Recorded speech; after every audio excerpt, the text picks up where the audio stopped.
Aujourd'hui, il y a de plus en plus de confrères qui s'installent soit directement, soit Ouais, c'est vrai. rapidement. L'installation, c'est pas fait pour tout le monde et c'est OK. Je me suis jamais dit: «Je veux être précurseur» ou «Je veux le faire avant tout le monde pour qu'ensuite on fasse, comme moi» et je pense que finalement, c'est quelque chose qui me sert. C'est un éternel, recommencement, l'entrepreneuriat. L'avenir du marketing chez les avocats, tu le vois comment? Bah, typiquement, moi, sur l'année dernière, j'ai atteint mes objectifs de croissance et j'ai pris un peu moins de 4 mois de vacances.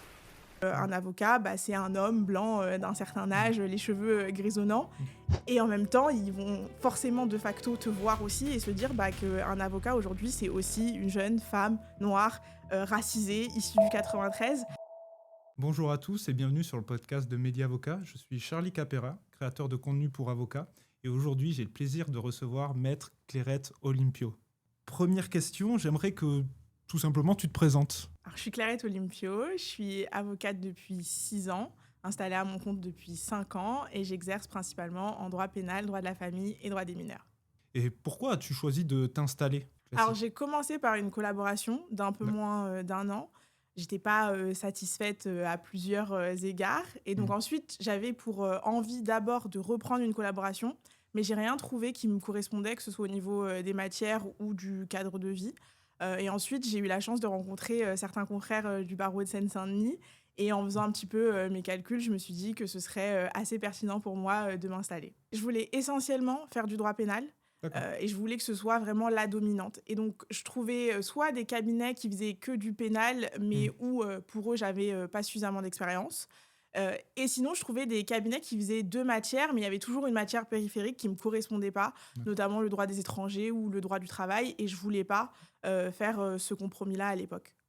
Et maintenant, si on revient donc au moment où tu t'es mis à ton compte, les 6 premiers mois, quels a été les plus gros défis que tu as eu à rencontrer en tant qu'avocate, jeune avocate qui s'installe? Je pense que c'était surtout, l'inconnu, de Mmh. tout découvrir à chaque fois sur le tas, que ce soit, parfois sur la gestion de certains dossiers, sur la gestion des clients, sur la gestion, d'un cabinet, en général. Donc je pense que le Mmh. plus gros défi, c'était ça. C'était un petit peu de devoir, traverser toutes les épreuves, au jour le jour.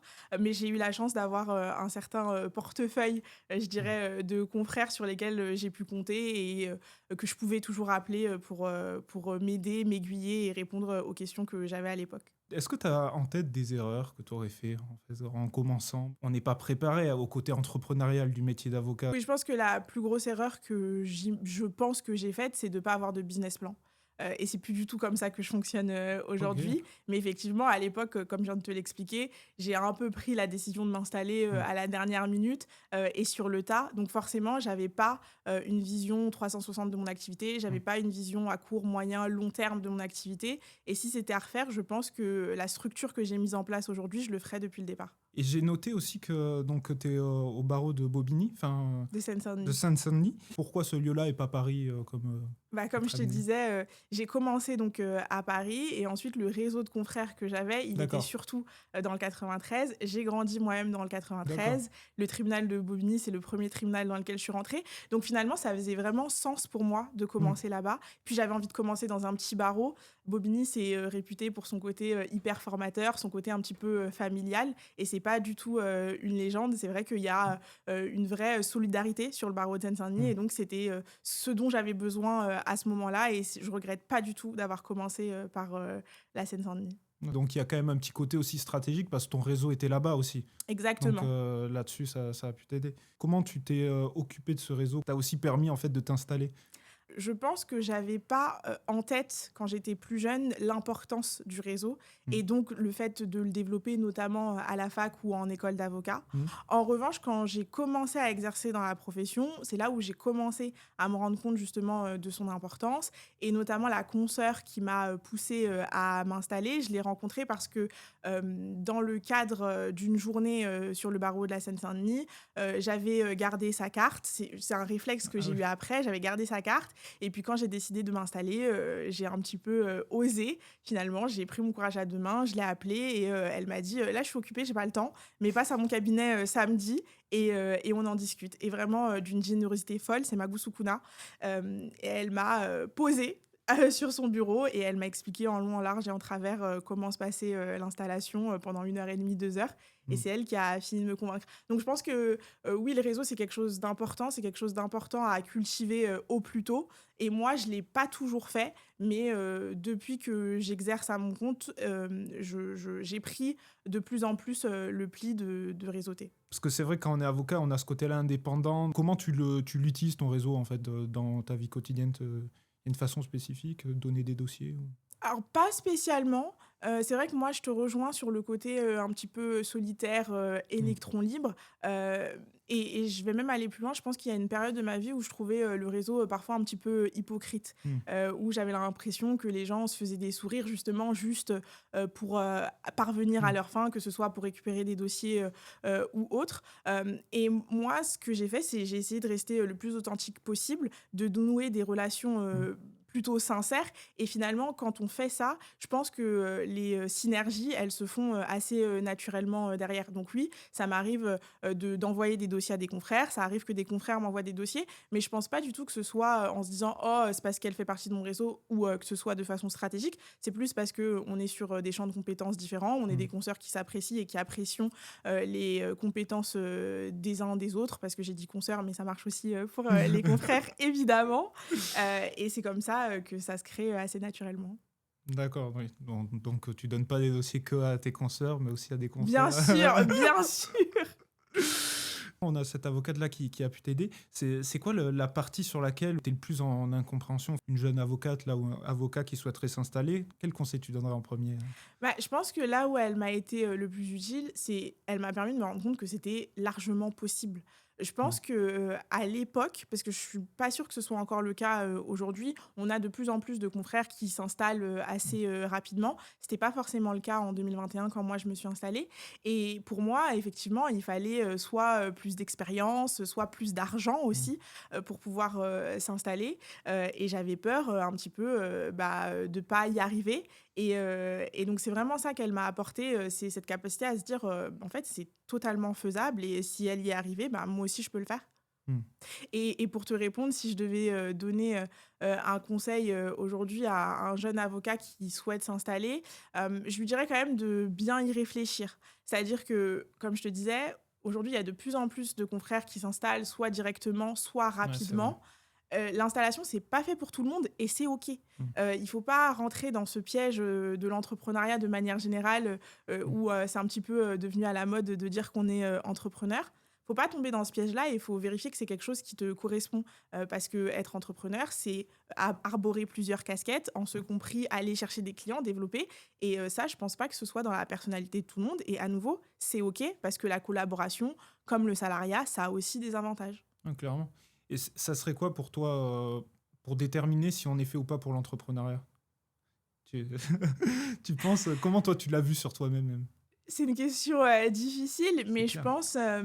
je pense que c'est surtout, ne pas avoir peur de recommencer. Mmh. De toujours, devoir recommencer depuis le début, de toujours devoir aller Ouais, c'est chercher. vrai. Je pense notamment, à une réflexion que je me suis faite en début d'année. J'ai atteint mes objectifs de croissance, 2025. À la fin de mon congé de décembre, je me suis quand même dit: «Oh là, faut recommencer depuis le début là? OK, OK, c'est parti!» et donc tu vois, C'est il vrai. faut avoir, cette petite appétence à, Mmh. aller, recommencer, aller chercher, toujours parce que c'est un éternel, recommencement, l'entrepreneuriat Non, finalement. c'est vrai, c'est vrai. Et c'est aussi une éternelle remise en question parce que quelque chose qui fonctionnait hier ne fonctionnera pas peut-être demain. Revoir son discours, revoir ses méthodes, non, c'est Exactement. clair que mais c'est un très beau chemin, en tout cas pour ceux qui osent le prendre. Les jeunes, avocats ont le choix entre, se lancer ou, essayer d'intégrer, des gros cabinets, des cabinets moyens. Alors moi, j'ai pas beaucoup évolué, dans les gros cabinets, donc j'ai peut-être pas, suffisamment de recul. Mais à mon niveau, ce que je dirais, c'est, de se poser justement la question de: «Est-ce qu'on est prêt aujourd'hui à accepter de jouer le jeu finalement un petit peu, des gros cabinets?» C'est pas du tout le même, type de fonctionnement. Souvent, c'est très hiérarchisé, ça fonctionne, étape par étape. D'abord, on est collaborateur junior, ensuite collaborateur, senior, ensuite parfois counsel, ensuite, associé junior et cetera et cetera. Donc il faut, avoir en tête ce mécanisme-là, et se demander si c'est vraiment, ce dont on a envie. Surtout, justement dans une période où la profession, il y a un vrai élan pour l'installation rapide. Donc voilà, il faut se poser la question Mm. de ce qui te correspond le mieux. Maintenant, j'aimerais parler de la méthode Olympio. Je vois qu'elle a d'ailleurs un grand succès. Je souhaitais te féliciter Merci beaucoup. à ce sujet-là. Euh, c'est donc à destination de tes confrères avocats. J'aimerais que tu nous l'expliques un peu plus. Alors effectivement, j'ai créé et lancé la méthode Olympio il y a quelques mois. C'est une formation à destination effectivement des avocats qui veulent structurer une croissance ambitieuse tout en gardant du temps pour soi. On entend beaucoup parler d'épuisement dans la profession d'avocat en ce moment. Et moi, je suis partie d'un constat assez simple, c'est celui qu'on est beaucoup formé à devenir avocat, mais on n'est absolument pas formé à devenir chef d'entreprise et à gérer un cabinet. Moi, j'ai mis en place aujourd'hui un mécanisme de développement et je recevais beaucoup de questions sur le sujet. Donc, j'ai décidé de structurer le tout dans une formation à destination effectivement des confrères. C'est quelque chose que tu as mis en place. Quels bénéfices tu as pu avoir suite à la mise en place donc, de cette méthode? Bah, typiquement, moi, sur l'année dernière, j'ai atteint mes objectifs de croissance et j'ai pris un peu moins de 4 mois de vacances. Ah d'accord, ouais, c'est sûr que chez les avocats, C'est c- plutôt pas mal. c'est pas courant.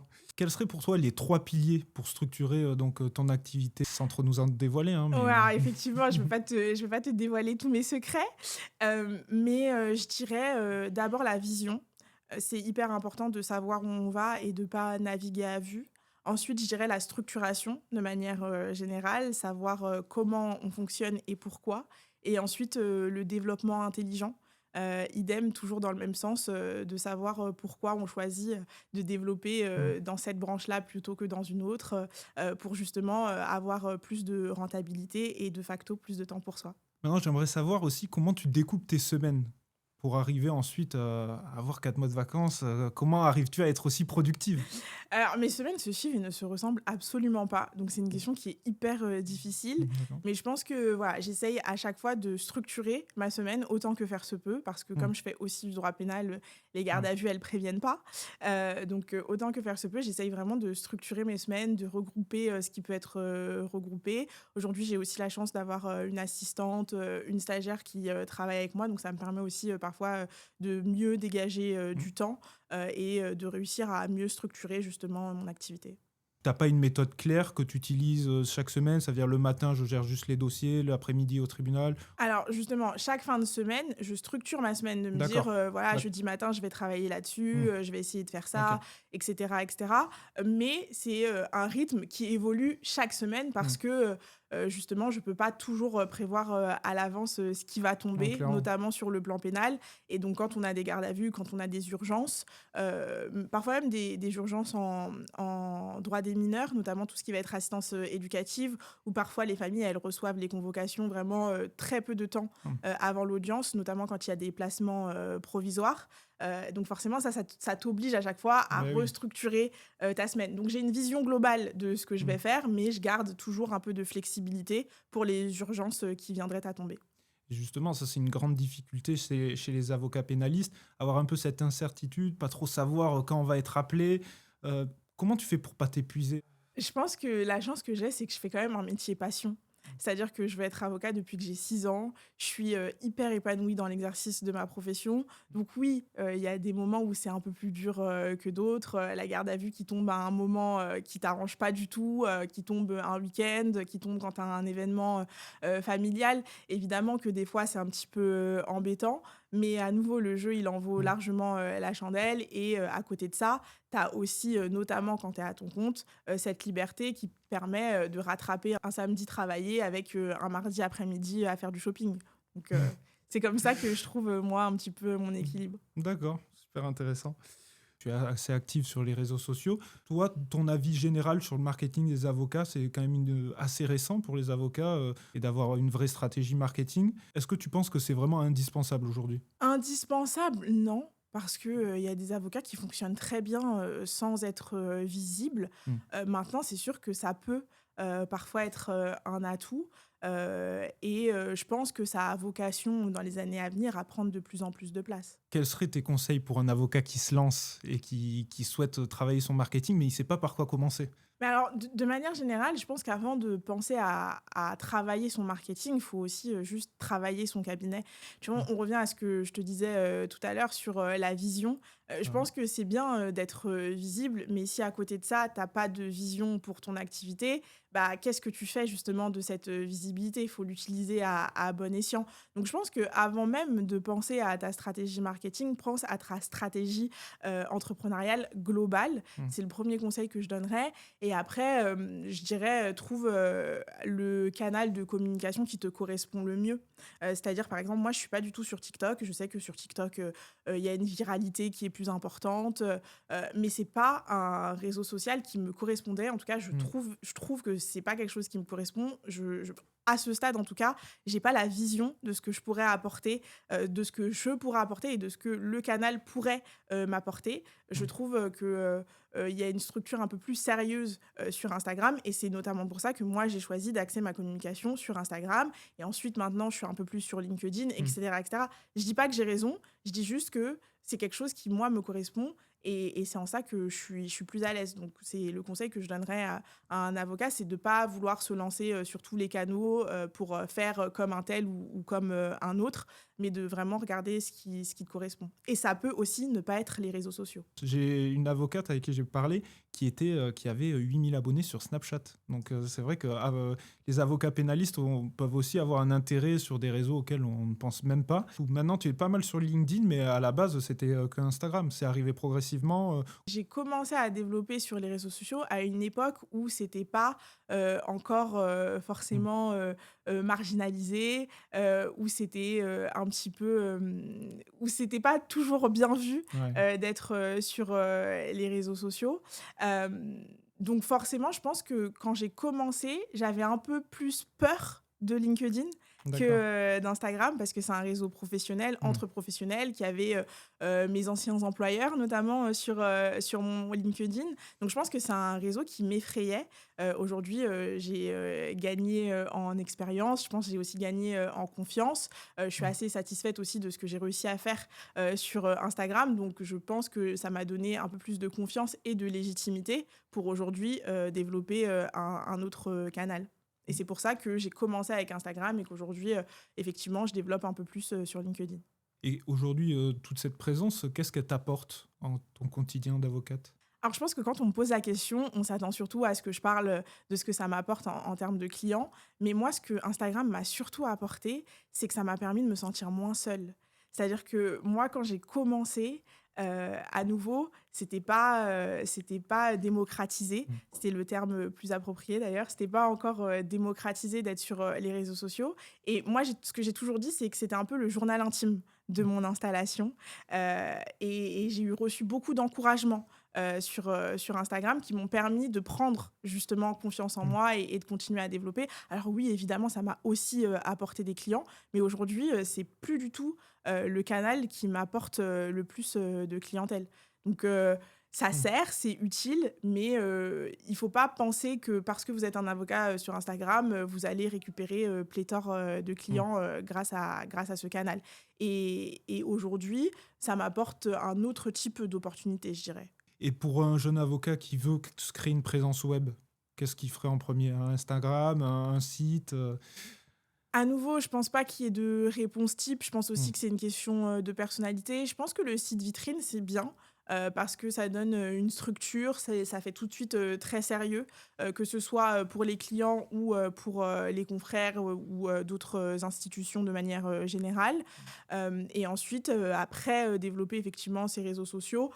Idem, en fonction de ce qui Ouais. vous correspond, le plus. Moi, j'ai commencé avec Instagram, mais je suis sûre que tu trouveras des confrères qui te diront: «Bah, moi, Mm. j'ai commencé avec LinkedIn, ça a super bien fonctionné et maintenant, je suis sur Instagram» et puis il y a des confrères géniaux qui sont sur TikTok et inversement. Sur Twitter aussi, je pense à Julia Courvoisier qui est sur Mm. Twitter et qui est super. Donc je pense que ça dépend vraiment, de toi. Et ça dépend aussi de sa cible, des personnes qu'on veut atteindre. Là-dessus, on ne va pas retrouver sur TikTok les mêmes personnes que sur Instagram, que même sur LinkedIn. Exactement. Mais c'est vrai que les avocats ont un peu de mal à sortir de LinkedIn. C'est-à-dire qu'ils sont beaucoup sur LinkedIn, je trouve. Et ce que je trouvais sur LinkedIn, c'est les avocats se parlaient un peu entre eux. Oui, je vois très bien ce que tu veux dire. Effectivement, LinkedIn, à l'époque, c'était très sérieux, Mm. c'était un réseau professionnel, donc on parlait que de la profession, on restait dans son secteur d'activité.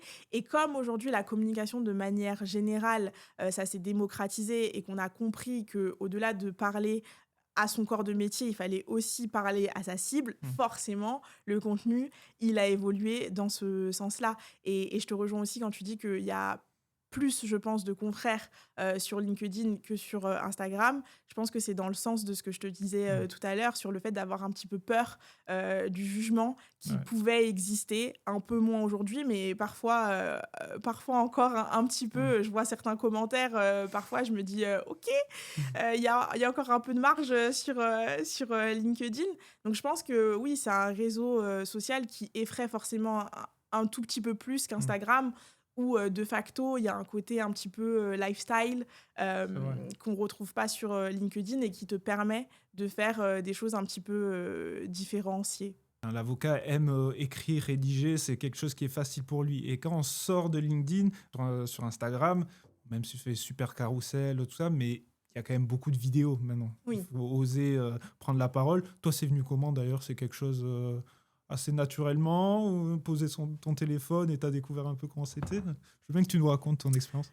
Oui, c'est à nouveau, c'était pas autant réfléchi, autant le fait d'être sur les réseaux sociaux, c'était une stratégie de développement. Autant ma manière d'utiliser mes réseaux sociaux, surtout au début, elle n'était pas réfléchie. Comme je t'ai dit, c'était un peu le journal intime de mon installation. Donc, comme pour un journal intime dans la vraie vie, je racontais un petit peu mon expérience, mes débuts, mes premières plaidoiries, mes Ouais. premiers dossiers toute seule, et ainsi de suite. Et c'est vrai que j'ai pas trop de mal à m'exprimer. Je pense que la réflexion d'oser être sur les réseaux sociaux, je l'ai faite avant. C'est-à-dire que je me suis vraiment posé la question de: «Est-ce que tu veux le faire?» Mais par contre, une fois que je me suis lancée pour de vrai. Et donc j'avais pas forcément cette barrière de montrer mon visage, faire des vidéos face cam. Je me suis dit: «Quitte à le faire, autant le faire bien. Ça fonctionne, tant mieux. Ça fonctionne, tant pis, mais au moins tu aurais pas de regrets». Et je pense que si je l'avais fait à demi-mesure, je l'aurais regretté. Je trouve dans ton contenu, on n'a pas le filtre habituel un peu trop sérieux de l'avocat.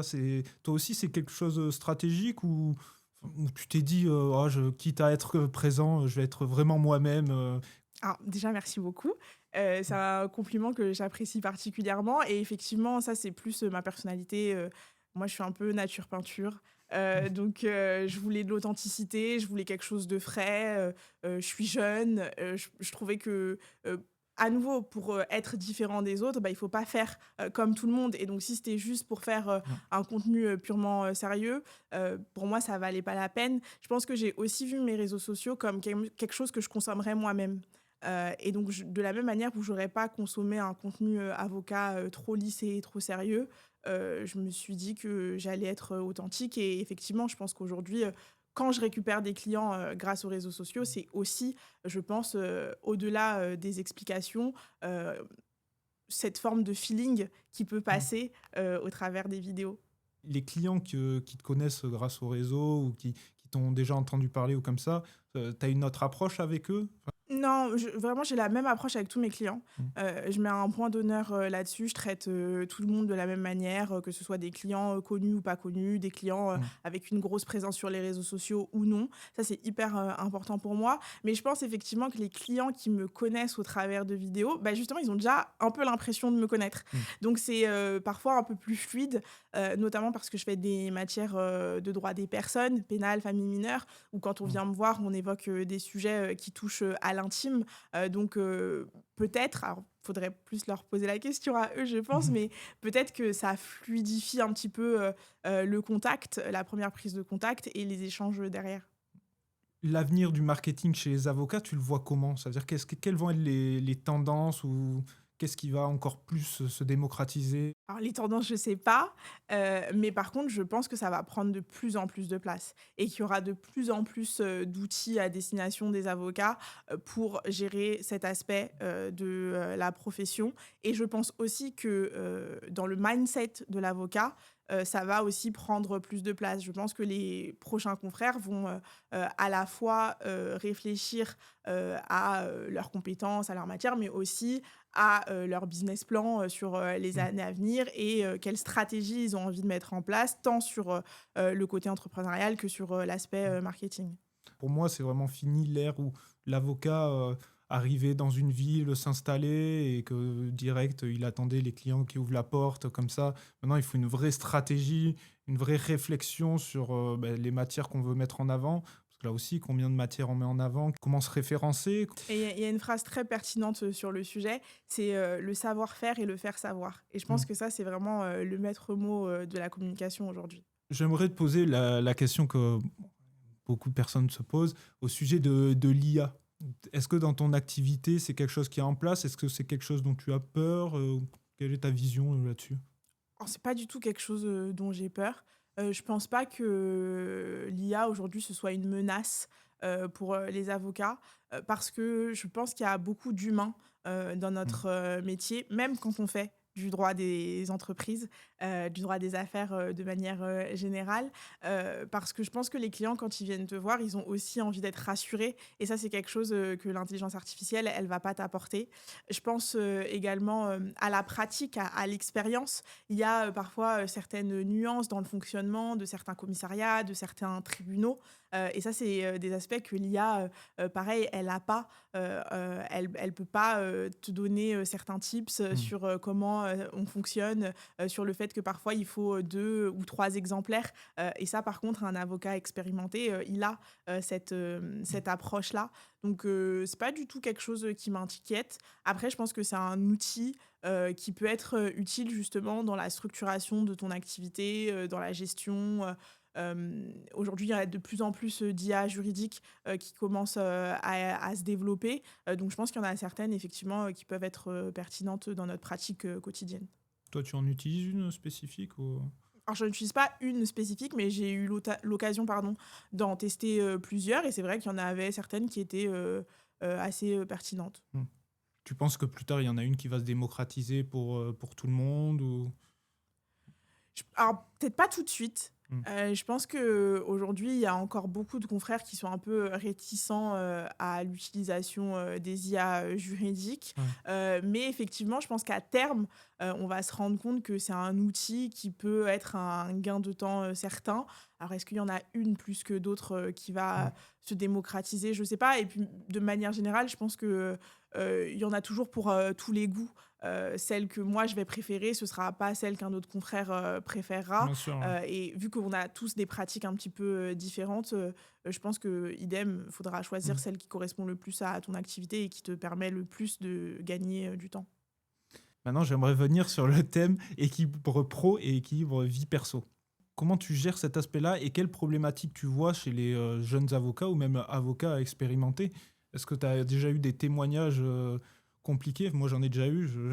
Je sais que c'est un métier, pas simple là-dessus. Ouais, effectivement, je pense que, la charge mentale de l'avocat, elle est énorme dans le sens où évidemment on est des êtres humains, comme les autres, donc on a déjà, notre propre, charge mentale et que, de facto, parfois on prend, un petit peu, celle de nos clients, aussi. À nouveau, quand on fait, des matières, de droit des personnes, Mmh. les enjeux, ils sont tellement, colossaux, ils touchent tellement, à l'intime que, forcément, c'est parfois, un petit peu ténu et il faut, toujours, essayer, de le faire, mais de trouver justement, le bon équilibre entre, ce sont des dossiers parce que Mmh. pour, l'avocat, ça doit être avant tout des dossiers et en même temps se rappeler, que ce sont, des enjeux importants pour, les personnes qui, font le choix de nous confier, un morceau, Mmh. de leur vie.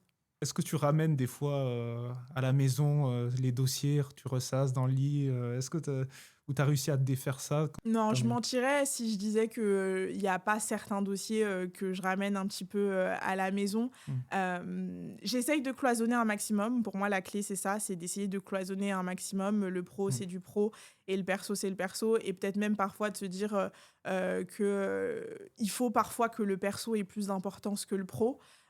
Mais c'est sûr qu'il y a des dossiers, qui te prennent, tellement, au corps, où tu t'es, beaucoup investi. Je pense notamment aux dossiers d'assises que, tu les ramènes forcément un petit peu chez toi, l'espace parfois de quelques heures ou de quelques jours.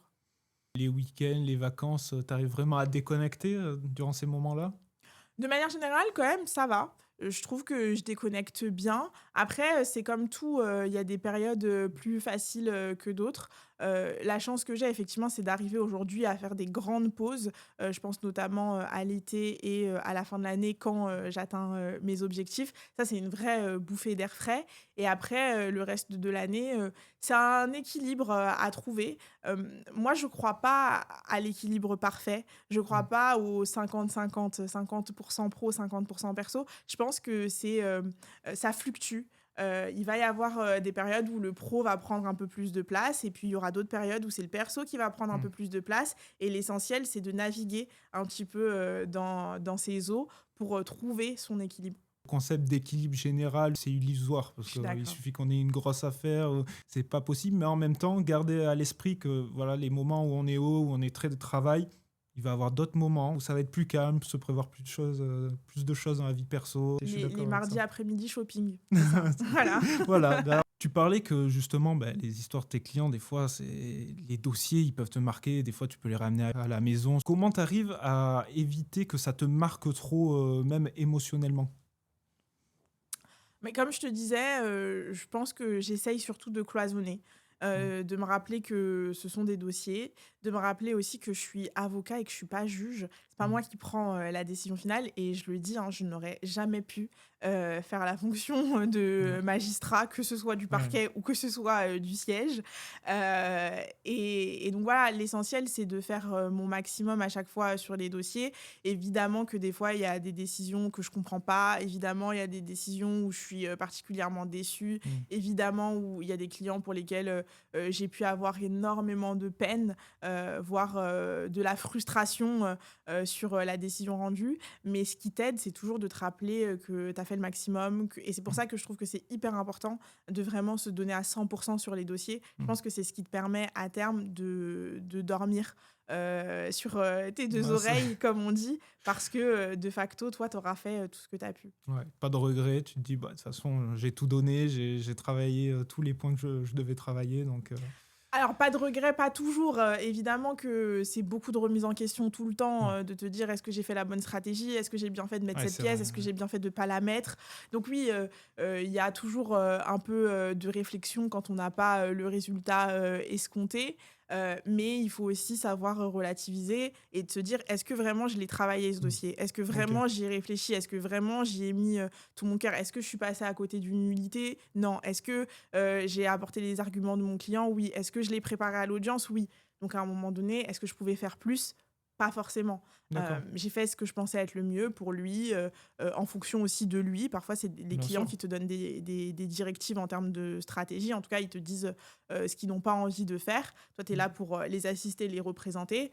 Donc, à partir du moment où tu l'as fait sérieusement et correctement, derrière, le résultat final, il t'appartient pas. C'est clair et ça tu arrives à le faire comprendre aux clients? Parce qu'il y a beaucoup de clients qui peuvent arriver qui avec, une demande presque de garantie de résultat. Je sais pas si ça t'arrive Ah, trop? non, pas tant que ça. OK. Justement, moi, je pense que c'était quelque chose, qui me stressait peut-être un peu Mmh. plus, à mes débuts et je pense que j'ai une approche, hein, je le dis tout le temps à mes Mmh. clients. Je leur dis, «Je vais traiter ce dossier comme si c'était le dossier d'un membre de ma famille. Par contre, je Mmh. peux pas garantir le résultat». Et Mmh. les clients, ils en ont conscience et ça m'est même arrivé d'avoir, un résultat qu'on peut considérer comme négatif. Je prends, par exemple, l'exemple, d'un Mmh. client, qui va quand même en détention et d'avoir des clients qui me remercient parce qu'ils me disent: «Non, mais je sais, vous avez fait le maximum, le dossier, il était ce qu'il était, Mmh. en vrai, parfois, je m'en sors pas si mal», Mmh. parce qu'on peut pas non plus faire de miracle. Ouais. Donc non, non, à ce niveau-là, c'est vrai que j'ai plutôt des clients, reconnaissants, et je réfléchis et j'ai pas le souvenir, d'un client qui m'aurait dit, je suis pas satisfait du résultat et c'est forcément de votre faute, ou de Mmh. clients qui viennent. Alors, les clients qui viennent dans mon bureau en me disant oui, est-ce que vous pouvez me garantir le résultat? De toute manière, ma réponse est celle que je t'ai Mmh. donnée tout à l'heure. Donc, Ouais. soit tu montes dans le bateau, soit tu cherches un autre bateau, mais Ouais, ouais, ouais. moi, je garantirai jamais le résultat à un client. Et même quand je suis sûre de moi, Mmh. parfois, en droit de la famille, il y a des mécanismes que tu connais, mais Ouais, même quand je suis sûre de moi, je dis toujours que je suis sûre à 99%. Il y a toujours l'aléa judiciaire. ouais, c'est clair. Et durant ces audiences, importantes, est-ce que tu as des rituels? Est-ce que tu stresses avant? Ouais, il y a toujours un peu de stress, mais c'est un stress que j'aime Mmh. parce que je fonctionne un petit peu à l'adrénaline, donc c'est quelque chose, qui me plaît. Pas forcément sur le coup, parce que voilà, Ouais. c'est une sensation un petit peu, particulière, mais je sais qu'au fond, c'est quelque chose, qui me fait vibrer et ça fait partie, du côté, métier, passion. Mmh. Ce que je dis tout le temps, c'est que le métier d'avocat, c'est un métier extrêmement exigeant, mais c'est aussi un métier qui va t'apporter des émotions, tellement, intenses, donc c'est ça qui est, extraordinaire. Et en termes de rituels, je pense que, avant mes grosses plaidoiries, j'ai une tendance sur le chemin à écouter beaucoup de rap. Ah d'accord. Du rap assez, Ouais, du rap, du vrai rap, du d'accord. vrai rap Qui te met dessus dans qui me l'ambiance, met dans une ambiance, de conquérante. pour changer un peu de thème aussi, j'avais vu que tu étais représentante du jeune barreau. Qu'est-ce que ça représente? Quel est ton rôle là-dedans? Alors ça dépend, des, barreaux. Chaque, barreau a son mode de fonctionnement et a ses, règles. Mmh. Au barreau de Seine-Saint-Denis, ce sont donc, les avocats, de moins de 5 ans qui, élisent, 2 représentants pour un mandat, de 2 ans, qui nous permet de siéger au Conseil de l'ordre. Le Ouais. Conseil de l'ordre, c'est l'instance, du barreau qui prend, les, décisions, communes, hem, sous la houlette de notre, bâtonnière en l'espèce. Mmh. Et donc, effectivement, je me suis présentée, l'année dernière, pour, cette fonction et j'ai eu la chance d'être élue. Et donc, le fait d'être, ce jeune barreau, est-ce que tu as quelque chose que tu as envie de mettre en place? Est-ce que tu as un combat prioritaire? Alors, je pense pas que quand tu te présentes en tant que représentante du jeune barreau, il y a un Mmh. combat, particulier au sens, militant, du terme. Mmh. Moi, je me suis surtout présentée parce que je voulais en savoir un petit peu plus sur, le fonctionnement, interne, de nos Mmh. institutions de manière générale et donc, de, mon barreau. Par contre, le fait de l'avoir été, ça m'a permis, de faire un constat, assez fort. C'est-à-dire que nous, en tant que représentants du jeune barreau de Seine-Saint-Denis, on assiste aux prestations de serment des, futurs avocats et donc lors des prestations de serment, la composition, elle est souvent, la même. C'est-à-dire qu'on a une cour, composée, Mmh. de magistrats, blancs, l'avocat général, à chaque fois que je l'ai fait, blanc, l'huissier, la greffière, pareil. Et il y a un moment dans la cérémonie où le représentant, du bâtonnier de Paris, il prend la parole, tous les avocats se lèvent et donc de la même manière où il y a un moment où tous les regards sont portés vers, la cour, puis, l'avocat général, tous les regards, sont portés vers lui. Et comme je suis du 93, j'ai la Mmh. chance, d'être, juste à côté de lui. Et je me rappelle que, la première fois que je l'ai fait, je me suis dit: «En fait, c'est hyper important que tu sois là, Clairette, parce que, tous ces gens, quand ils regardent les avocats, ils vont se dire, oui, Mmh. qu'un avocat, bah, c'est un homme blanc, d'un certain Mmh. âge, les cheveux, grisonnants». Mmh. Et en même temps, ils vont forcément de facto te voir aussi et se dire, bah, qu'un avocat aujourd'hui, c'est aussi une jeune femme noire, racisée, issue du 93. Je me rappelle d'une prestation de serment où il y avait effectivement le représentant, du bâtonnier de Paris et il y avait, Jean-Yves Le Borgne et au milieu, il y avait moi. Donc Mmh. c'était, assez fou. Et puis un peu plus tard dans la cérémonie, pareil, je prends la parole, pour, un discours et à chaque fois, j'ai, les familles, donc des, futurs, avocats qui sont devenus avocats, entre-temps, qui viennent me voir, et pareil, j'ai le souvenir, d'une maman asiatique, qui a pris mes mains. Elle était très émue et au-delà de ces mots par rapport à mon discours, ce qui m'a vraiment marquée, c'est que j'ai senti chez elle un petit peu, la peur de voir son fils, évoluer dans ce milieu, Mmh. qu'on croit un peu élitiste, qu'on pense, qui n'est pas, accessible à tout le monde. Mmh. Et je me suis, rendue compte, finalement que ma présence, ça la rassurait parce que ça lui permettait de se dire, d'une part, que c'est possible, d'autre part, qu'on peut avoir finalement un rôle, dans la profession. Donc autant j'avais pas de combat, quand je l'ai fait et j'en attendais rien, autant je suis hyper heureuse, voire même un peu fière, de m'être présentée et d'incarner aujourd'hui, une forme de possibilité. Oui, c'est possible Mmh. d'être avocat, racisé, ça je pense que c'est un acquis, mais c'est aussi possible pour nous de prendre une place plus ou moins importante, dans la profession. Ouais, je vois, je vois. Et là-dessus, tu penses que c'est plus compliqué quand on est racisé, de se faire une place dans la profession? De se faire une place dans la profession, je sais pas encore, puisque Mmh. c'est vrai que finalement je me suis présentée, j'ai été élue, donc Mmh. je pourrais pas dire, j'ai vécu, quoi que ce soit, qui me permettrait, de dire, le contraire. Par contre, c'est sûr que, sur, la formation, oui, être un Mmh. avocat racisé, tu sens, que parfois à compétences égales, parfois même, avec, des notes supérieures, mais parfois c'est pas forcément une question, de racisme, c'est parfois juste une question aussi de réseau. Mmh. Où, moi j'ai vu, quand j'étais à la fac, des gens avoir, des stages, en un claquement de doigts parce que, tonton, maman, Ouais. le cousin, de la cousine d'eux Mmh. et moi j'envoyais des CV et j'avais pas de réponse. Donc oui, je pense que, c'est difficile, mais par contre c'est loin d'être impossible. Aujourd'hui, on peut pas dire que c'est exceptionnel, pour un avocat d'être avocat et d'être assisé. Aujourd'hui, il y en Mmh. a plein, on peut pas aujourd'hui on a beaucoup de modèles de représentation et ça c'est une chance. Et quand tu étais jeune, qu'est-ce qui t'a donné envie, justement d'être avocate? Tu avais une modèle, Non, justement, moi, j'avais pas forcément de rôle modèle, dans la profession. Je pense même Mmh. qu'aujourd'hui, j'en ai toujours pas. J'arrive à un stade où je me pose certaines questions, sur, le futur de mon activité et c'est vrai que, j'ai pas, en ce moment, quelqu'un en particulier vers qui me tourner, pour, répondre, à ces questions. Et ce que j'aime aussi un petit peu dans la méthode Olympio, c'est j'ai une consoeur qui m'a dit récemment, mais vraiment, moi, c'est toi tu m'as poussée, depuis que je suis à Paris, c'est toi tu m'as poussée à venir en Seine-Saint-Denis, c'est toi tu m'as poussée à m'installer et d'une certaine manière, je suis un peu, devenue pour certaines personnes ce que moi, j'ai toujours, Mmh. recherché. Donc je pense que la petite fille que j'étais, serait, assez, contente et assez fière. Ouais, non, génial en vrai, c'est super partage et je pense, c'est vrai que c'est important d'avoir des modèles aussi et pouvoir en être un est d'autant plus gratifiant. Alors, moi, j'aspire pas à être un modèle. J'aime pas du tout ce terme. Même quand j'ai commencé sur, les réseaux sociaux, on me Mmh. disait, «Non, mais tu vas avoir une figure de rôle modèle» et cetera.